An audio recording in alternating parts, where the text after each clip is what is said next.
Hey everybody. So, me and Zena just got done watching a music video, and it was pretty bad. It's real bad. So we want to talk about it. I'm assuming people out there are familiar with a YouTuber by the name of Dream. I know literally nothing about this person. Dream, to my understanding, is a well-known Minecraft player who has a very large audience, primarily made of children. Now, I'm going to go to the scene that really fucks with me. Is that it?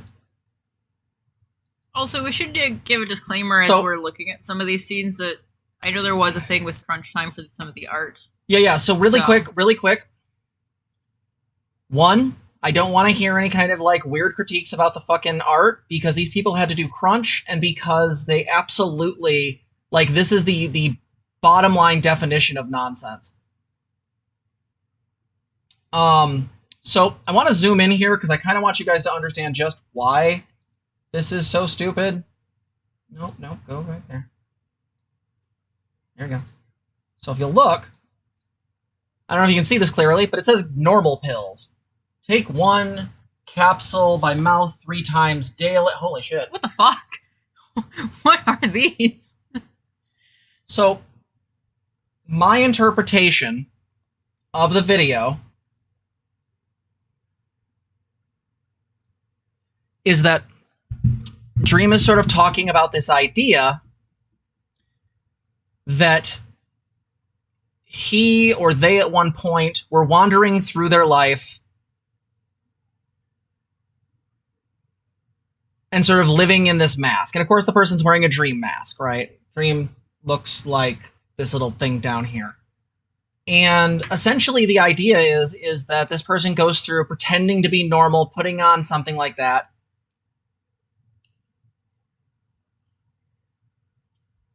Yes, dead battery, that is exactly it.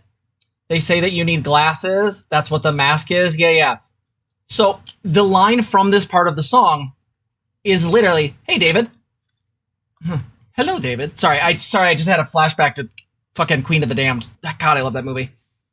Best romance. We're both distractible tonight. Best romance movie ever, hands down. Anyway, my point, before I so rudely interrupted myself, is that this is fucked. So there's the first part where this particular aspect. Yes, it's a movie, Athea. I'm 14 and this is some deep shit. Yeah. This is really, like, I think that was Vosh's framing of it too, and that it reads like this. That's about what I said as well, was like, this is something I would expect from, like, a young person who really hasn't dealt with any of these things. So, we'll get into the medication debate and discussion in just a little bit. I think me and Zena have a lot to say on that, but I just want to kind of frame what's going on here. So in the song, this is the part where he says that he needs glasses. So he's talking about some kind of aid. But the thing is that what's shown in the video, what's shown in the art, is these normal pills, to which he then pours into a garbage can or a bowl, it's unclear, and then is happy with life because he's no longer trying to be normal. Now, ignoring the fact that normal is really relative and not a real thing, like, it makes sense in statistics, like there's normative values, that kind of stuff, but there's not like normal as a social thing. There are just percentages. People seem to like these things or behave in these certain ways. What's really bothers me about this is that I think this whole song is really damaging. You can look at the lyrics from this section too. You know, yeah, I'm okay, bitch, but the fact is, I need help. I'm failing all my classes. They think that I need glasses. I really just wish I could pass this. So the thing here is that this read is basically, you're talking about a kid needing glasses, which seems really overly dramatic for the thrust of the song. This whole idea that you're wearing this social mask to hide. Now we can argue about social mask. I'll go off on that in a little bit with the idea of schema, but just off the top of my head, this normal pill thing really bothers me because I feel like it sends a really awful message. And while I know a few other people have talked about this, I need to talk about it as a mental health professional because I think this does very real harm. I feel like this sends a really weird message to kids who are the primary audience of Dream. And it also does this weird thing where it almost seems like it's reifying an old idea that the medication, whether that's like Ritalin or like an antipsychotic or whatnot, is taking away what makes you or making you a zombie or these other types of really stupid mythos. And you're right, Brittany, it does stigmatize meds.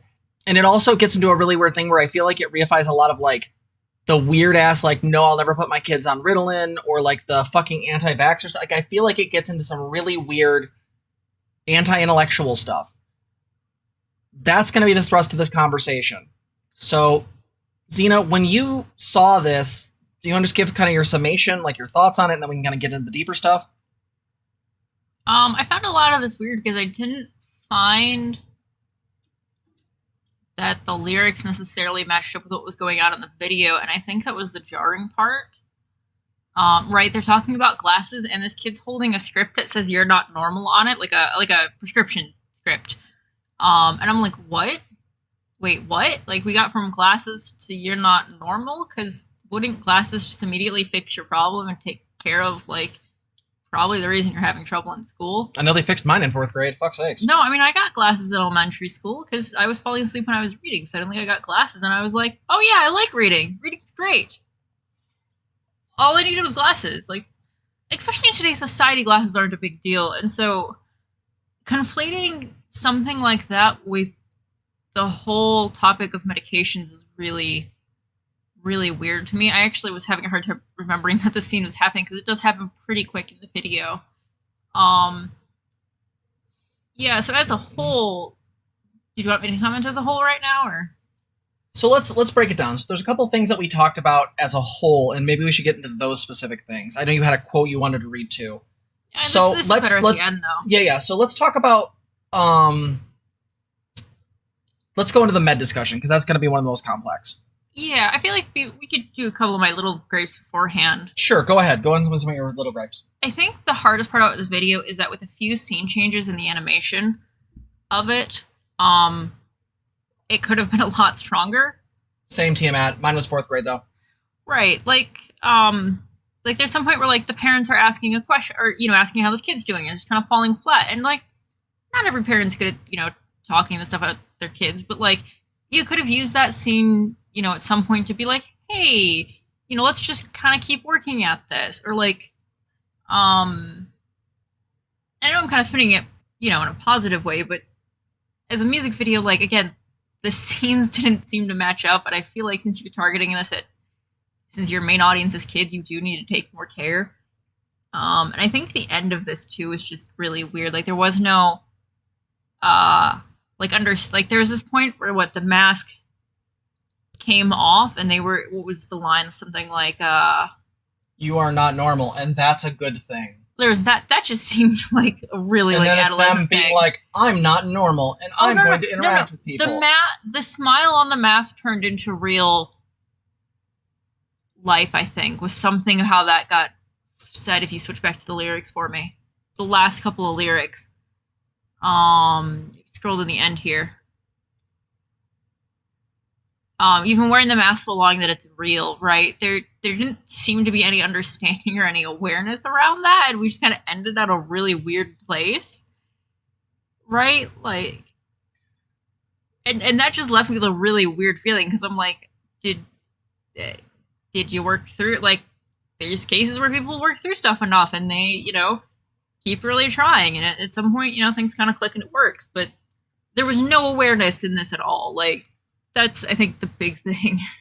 So to get off on so to get onto the meds conversation, I feel like there's a lot. What video are we seeing? We're looking at Dream's video called "The Mask." It's a song on YouTube that came out, I think, on the 8th or the 6th.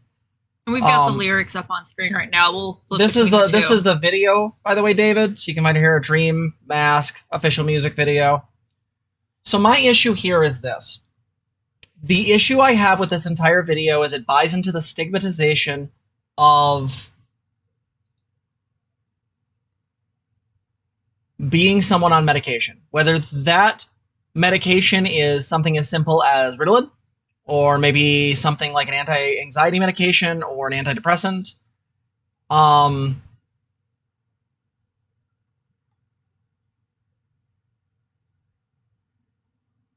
No, that's absolutely right, Brittany. Like if you break your leg, no one's like, there's no problem with you using crutches, but like the joke is that like, you know, you start taking Zoloft and they're like, you're just not facing your stuff. Now, granted, I'm all for facing your mental health stuff. I think people often avoid it. But this idea that not taking medication is going to lead to some sort of epiphany or understanding, well, that could theoretically be true in some circumstances. The reality is this just isn't the case. It just isn't. My argument here is that what's being conflated here is the difference between being, say, neuroatypical or being a person that lives with mental illness with the stigma of it and the desire to not be stigmatized. Right? There's this idea that you are not normal and that's a good thing. But again, normal isn't a thing. And also, Doctor's note says Dr. Connors. I mean, like, it's pretty lame. But let me be very clear. As someone that used to work in case management, I had clients that were like schizoaffective. And these people were on monthly injections for like second generation antipsychotics. If they missed that shit, spoiler, it wasn't great.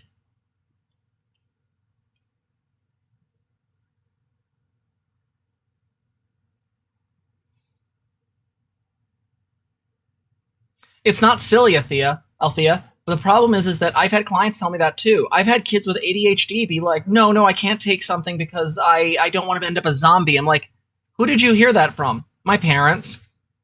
No, I middle school me did not understand how medication worked, and I didn't have people actually like able to work with me and help understand. Like, no one was digging into my situation enough, so I just got handed like meds that weren't doing anything. No, like there's a reason we get in this. There's a lot of either misinformation or complete lack of education on this topic. And I think that's why both Jess and I find this video especially concerning, is because we know all of the fucking pitfalls that you get into with that amount of like stigma and misinformation out there, right? So, no one would dare tell you to stop taking your insulin. Fucking true. So here's the problem. People fundamentally misunderstand what psychopharmacology is and what psychiatric meds do.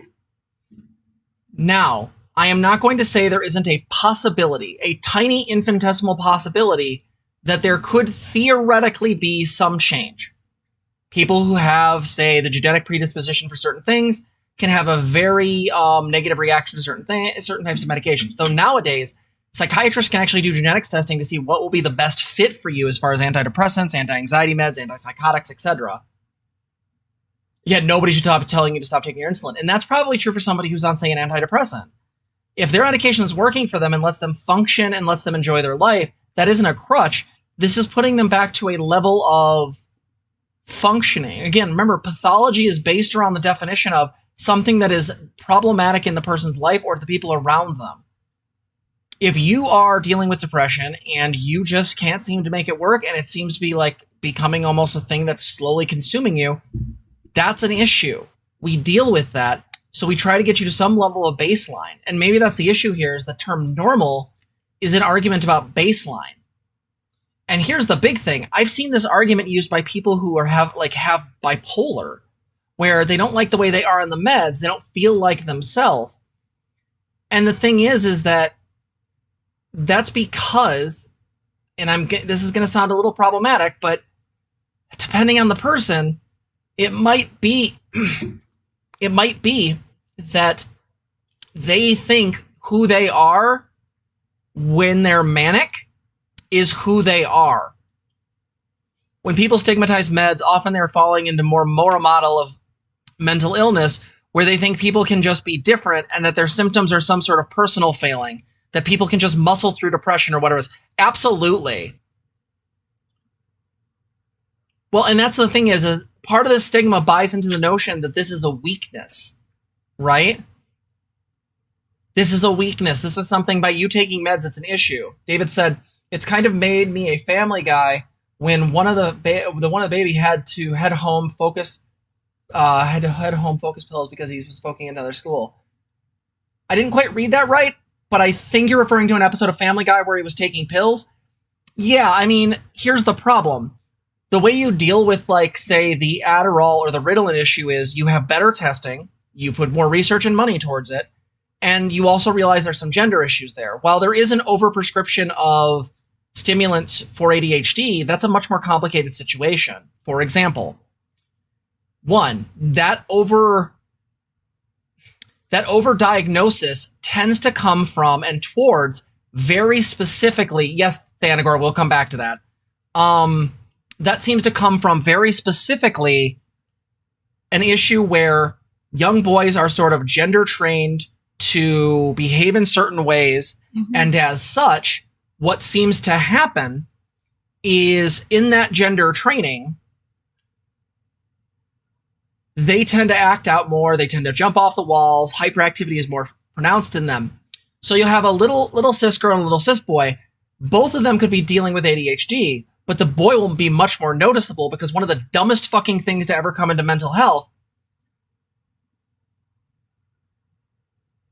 is the idea that you should get teacher feedback. Let me be clear. Teachers are great. I think they're wonderful. I've had some really good interactions with them, but asking them to look for diagnosis criteria is fucking stupid. They have no training in this. They should not be a part of that process. They should only give a report on what they've observed, nothing more. And classic capitalism, where the idea that free to act as they wish and there's no historical... Yeah, that's fair. So the issue is that if you look closer at, say, the Ritalin Adderall issues, you have, one, bad actors, doctors who will just prescribe these things for shits and giggles. You have boys being overly medicated, specifically cis boys. And you have you have cis girls, because they're trained to be more demure and sit there quietly, far less likely to get noticed because they're more likely to be focusing on, say, the inattentive symptoms. They'll sit there and daydream. I've talked to numerous women who have been through this.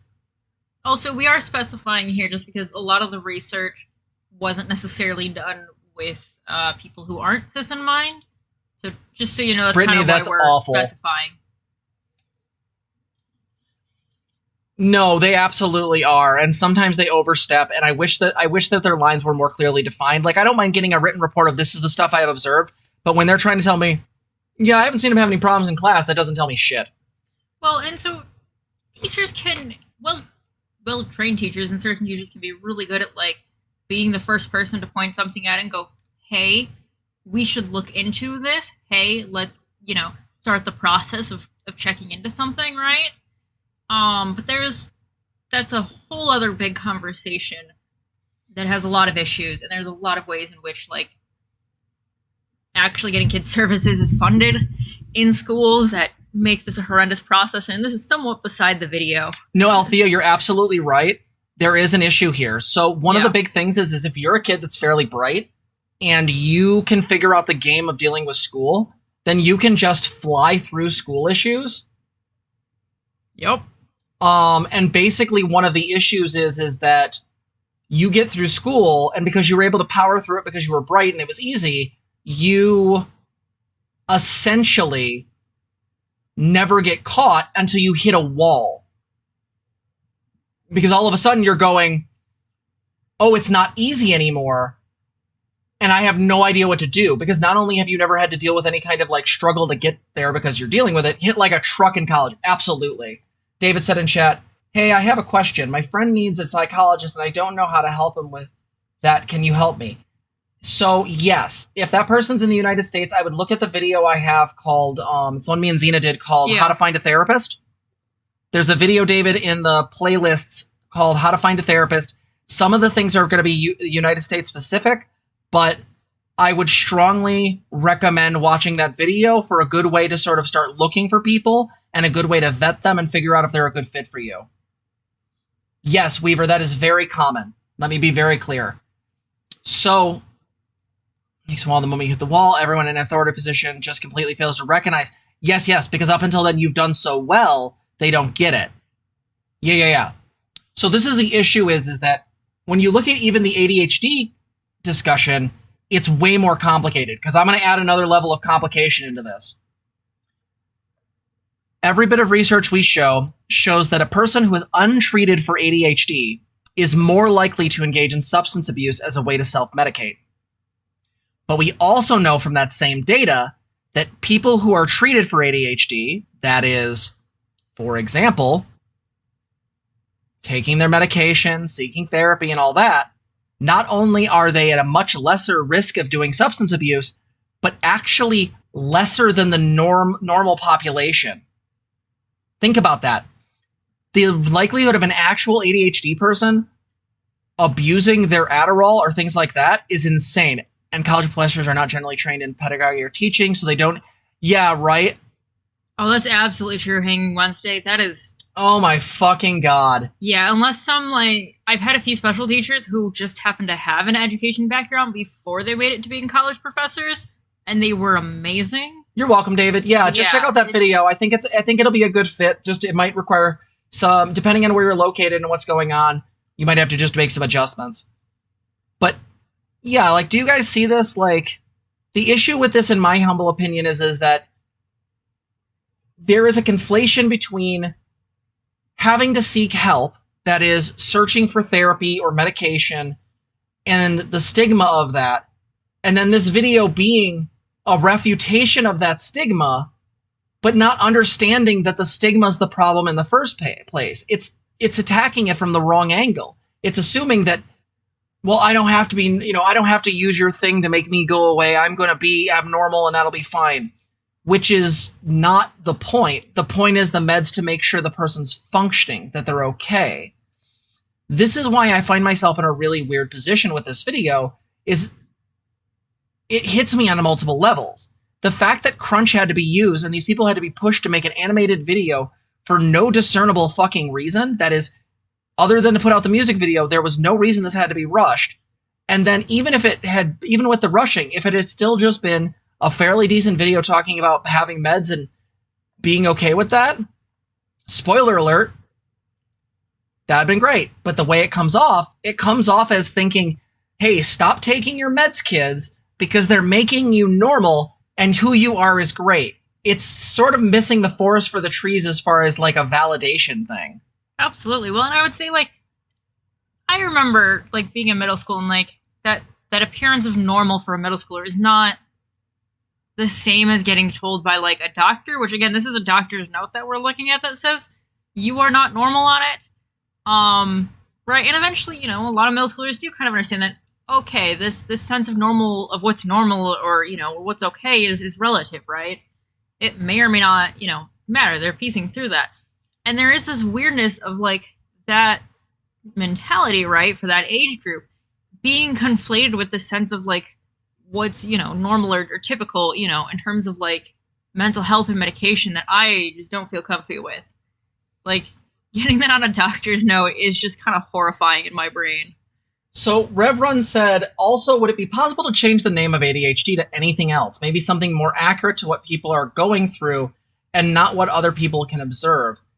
That's a lot of stuff. So the problem is name changing a particular diagnosis as well as changing its criteria requires either revisions of the DSM, which takes a lot of in-group discussions and research. I can say that I'm used to ADHD, but I can see where that terminology might feel like it's more about the other person's experience of the person with ADHD rather than the internal experience. This is why, even though there's not a lot of data for it, a lot of ADHD people resonate with the whole rejection sensitivity dysphoria thing. But you'll notice that if you go into the DSM, the criteria has nothing in there about the emotional stuff. And Hanging Wednesday said, and imagine a child thinking something like that judgment is what doctors are going to be saying. Absolutely. Yeah. And I'm gonna take this one step further, and Hanging Wednesday will probably agree with me on this one. I actually think this goes to another level, specifically that let's even step away from meds. Let's just talk about what meds are. One form of treatment. This same mentality that this is who I am and I don't want to be different. I don't want to be the same as everyone else is a reason why some people don't go to fucking therapy. Like, do you guys get that? Does that make sense?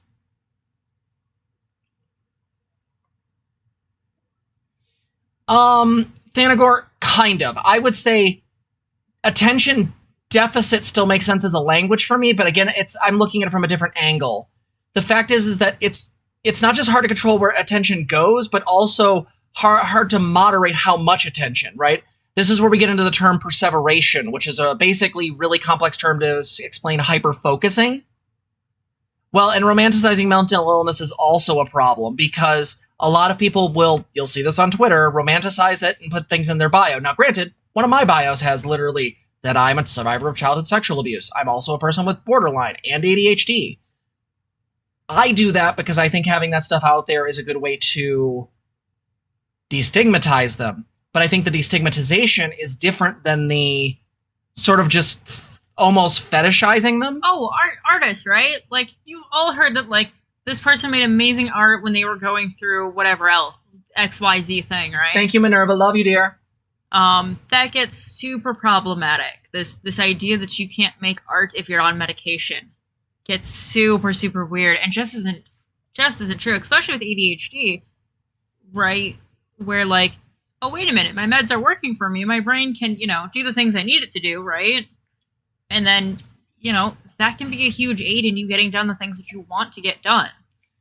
Right? I feel like romanticization is one of the things that romanticizing is one of the ways in which I think projection functions. So it's not just romanticizing mental illness, but we do this with a lot of stuff. This is a slight tangent, but just like, look at the play Romeo and Juliet. If you are an adult and actually look at that story, yeah, animators get fucked. It's true, Christian. But the fact is that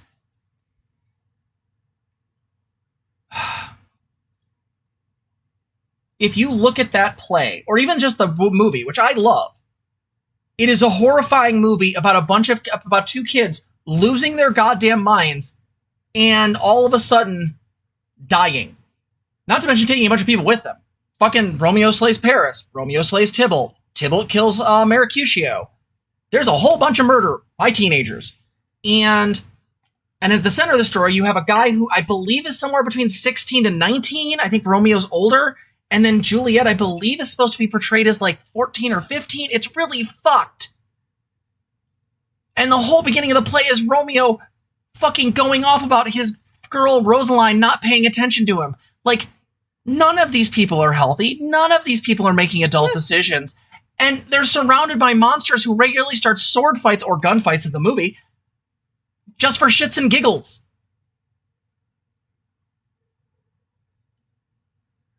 Yeah. Right? Like, I really dislike this thing where we romanticize a particular issue, and mental health gets turned into this a lot. It turns into this fucking problem where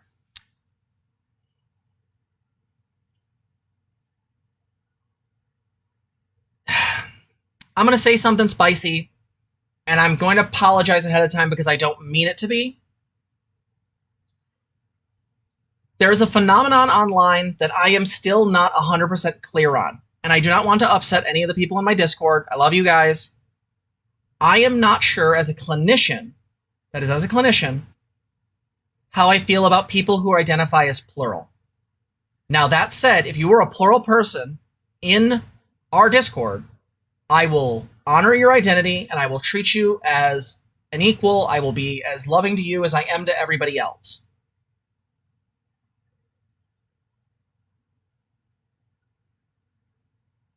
But if I come at this as a clinician, as a person trained in social science, so I'll explain, Althea. There is a group of people online who identify as plural. And what plural generally refers to is either they have many selves or a system of selves. The closest similarity to this would be the diagnosis dissociative identity disorder. However, their argument is, and there is some data that a few people have been generous enough to send me that does show this, that there is a phenomenon of people who have DID-like experiences, but without the disorder. without the dissociation. So an internal experience of multiple selves, sometimes as a system, sometimes as a sort of collective, that kind of thing. And the problem is that from a purely hypothetical standpoint, that seems legit. I'm a fucking Buddhist. There could be tons of people in here. Like, selves are fucking, yeah, endogenetic discourse versus traumagenetic. Yeah. It does go into that. Well, and again, trauma does have the possibility to create DID, but again, that if there is such a thing as sort of plural people, then by definition, maybe that's something they already had, and then the trauma exacerbated or made the collective shattered or separated. Correct, Patricia. It's not dissociative, and it's not a disorder. Does everyone follow on this? JEC, Romeo and Juliet is good if I turn my brain off, and the movie's fantastic because John Leguizamo is super hot. Anyway, focus. So, I am not trying to attack plural people, and I'm not trying to say in any way whatsoever that they are invalid. I do not have the backing to make a claim one way or the other, and I'm going to honor their identity regardless.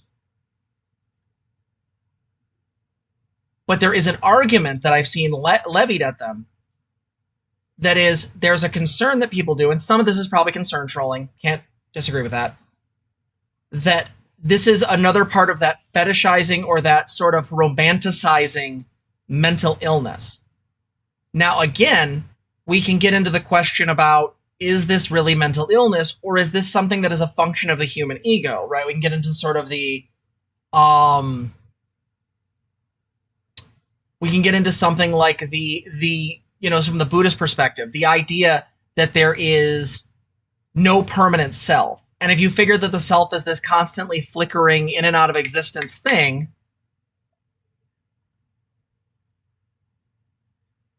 then it stands to reason multiple fuckers could be in there. The mind is infinite emptiness. This is literally causal state experiences, which I'll explain to you guys sometime. I keep thinking about it and forgetting.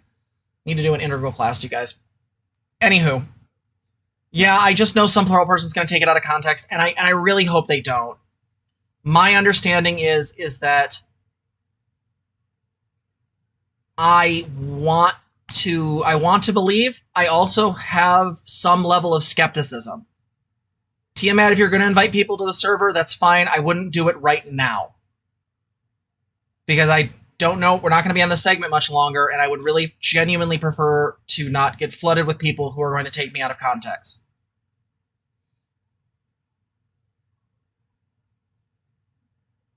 Okay, so we probably should get back on topic. Yeah.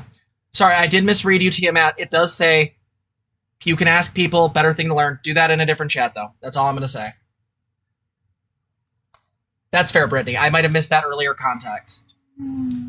So coming back to this thing, the problem is that this video gets really close to that romanticizing mental illness issue. And it gets to the idea where, again, if you're watching this as a child, you're hearing that the medication your parents and your doctors put you on is trying to control you or make you different than you are.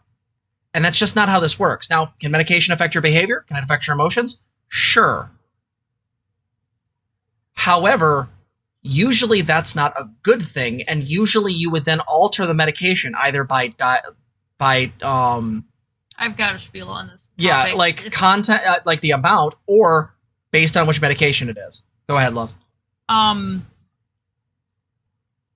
Yeah, so there is another scene in here too that I also want to mention, and then I'll keep going. But just after this, the scene where this kid just randomly like throws out their pills and just whatever. Please don't do that. Like, there are some medications where you can't do that with, and that's going to be a major problem. And that's a really weird thing to demonstrate for kids. Like, if you're a child, like, no, you need to talk to your parents and your doctors about stuff. Like, that's a thing. So, I do have a short spiel about how to actually talk to doctors about medication. We should probably do that as a separate video, though. That might be good, yeah. Basically, it boils down to coming up with good questions, asking about, potential side effects versus the potential benefits, right? Weighing out those things, making sure that you know how to get a hold of your doctor if you have questions, you know, understanding, you know, how different medications work enough so that way you can kind of understand how it's going to get into your system or not. As in, like, hey, do I need to be on this for a couple weeks to see something? Do I need to be on it for a day to see something? Right? Gambits there. Yeah, So, hypnotic genes. Yes, they do. And going off SSRIs is terrible, cold turkey. Going off things like antipsychotics like Remeron is a really bad idea. Yeah. So I want to leave this here. I think we want to end today with Zena reading a quote from. You'll have to give people the context of the book. And I think we can have more of a conversation about this if we go into it. But I want to make sure we're really clear about the fact that this video sends the wrong message. So, all right, Zena, can you give us the context and then tell us the book? yeah. So this is one of my favorite books. There we go. This is The Rest of Us Just Live Here by Patrick Ness. He is a super cool author and just has awesome representation sprinkled in. So there's this scene that I thought about here. This scene actually hits me a lot, and I won't spoil anything with the rest of the book. Where Mikey, the main character, is talking to his therapist. And his therapist actually, you know, goes to like bring up medication, right? And I usually just find this chapter to be really affirming, especially somebody who didn't have people actually talk with me about medication as a teen. Where should I think I was going to start. It's about there-ish. Okay, so this is Mikey talking. So content warnings are pretty light, just general kind of mental health stuff, okay? So Mikey's going, I hate myself. I feel like an idiot saying it because blah, blah, blah, teen angst, boo-hoo. But I do. I hate myself almost all the time. I try not to tell anyone because I don't want to burden them. But I feel like I'm falling farther and farther away from them.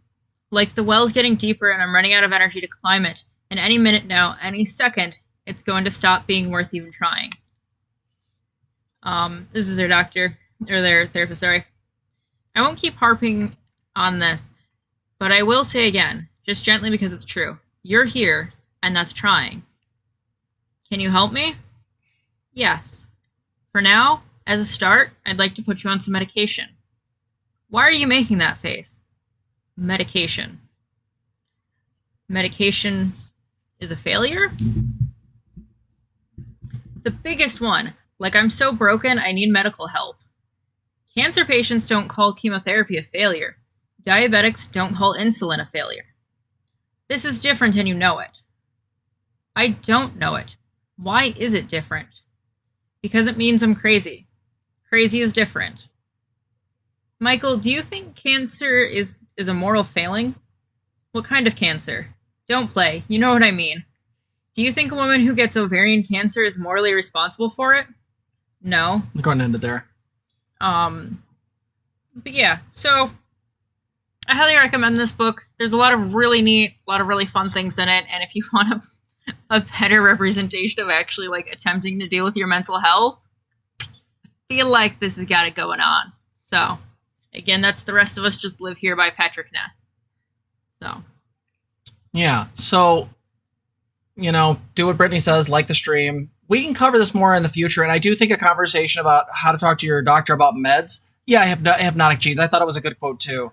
Also, do want to say to Tiamat, I apologize for misreading what you said. I don't want you to think that I'm not acknowledging that. Apologies. But anyway, please like the stream, and yeah, we'll see you in the next one. All right, bye. bye. I hope you enjoyed the video, and thank you for watching. Please feel free to like, comment, and subscribe. Also consider donating to the channel. You can donate at streamlabs.com/transgirltherapist/tip or at patreon.com and become a patron. Patreon.com/transgirltherapist.